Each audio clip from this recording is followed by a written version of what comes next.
আসসালামু আলাইকুম সম্মানিত দেশবাসী, আপনারা দেখতে পাচ্ছেন এই মুহূর্তে রোগী দেখছেন বাংলাদেশ গণস্বাস্থ্য হোমিওর একাধিকবার ক্যান্সার চিকিৎসায় জাতীয় ও স্বর্ণপদকপ্রাপ্ত ক্যান্সার স্পেশালিস্ট অধ্যক্ষ ডাক্তার এস.এম. সরওয়ার স্যার।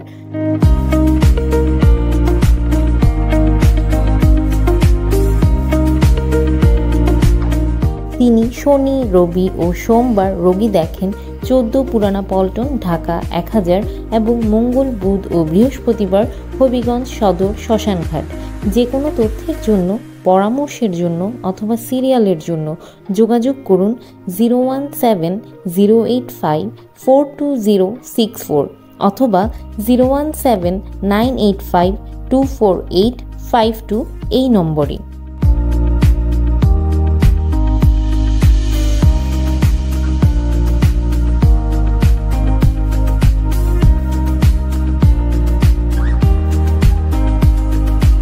অ্যালোপ্যাথিতে যত বড় বড় ডাক্তার আছেন, আপনি তাদের জিজ্ঞেস করতে পারেন ক্যান্সার কি স্থায়ীভাবে সমাধান সম্ভব?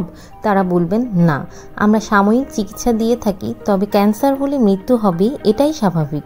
কিন্তু আমাদের ডাক্তার এস.এম. সরওয়ার স্যার বলে থাকেন ক্যান্সার হলে আনসার নেই, এই কথার কোনো ভিত্তি নেই। ক্যান্সার সম্পূর্ণরূপে সুস্থ হয়।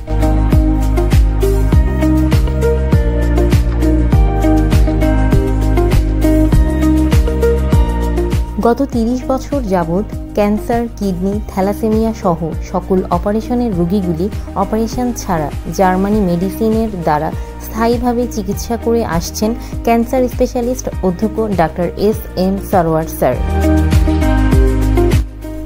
বাংলাদেশ গণস্বাস্থ্য হোমিওর দ্বারা ইতিমধ্যে কয়েক হাজারেরও বেশি রোগী সুস্থ হয়েছেন। এখন পর্যন্ত যারা চিকিৎসা নিয়েছেন তারা সবাই আলহামদুলিল্লাহ সুস্থ আছেন। এর যথেষ্ট প্রমাণও আছে। এরই মধ্যে উল্লেখযোগ্য কয়েকজন হলেন ব্যারিস্টার সুমন সাহেবের চাচি, অ্যাডভোকেট তুহিনের আম্মু, চুনারুঘাট বাগবাড়ি হান্নান মিয়া সাহেবের ওয়াইফ, যার গ্যাস্ট্রোলজি, ইউরোলজি, কোলন, পাকস্থলী সহ সমস্ত শরীরে ক্যান্সার ছড়িয়ে পড়েছিল। সারা শরীরে পানি জমে গিয়েছিল, কিডনি ড্যামেজ হয়ে 30 পয়েন্টে চলে এসেছিল।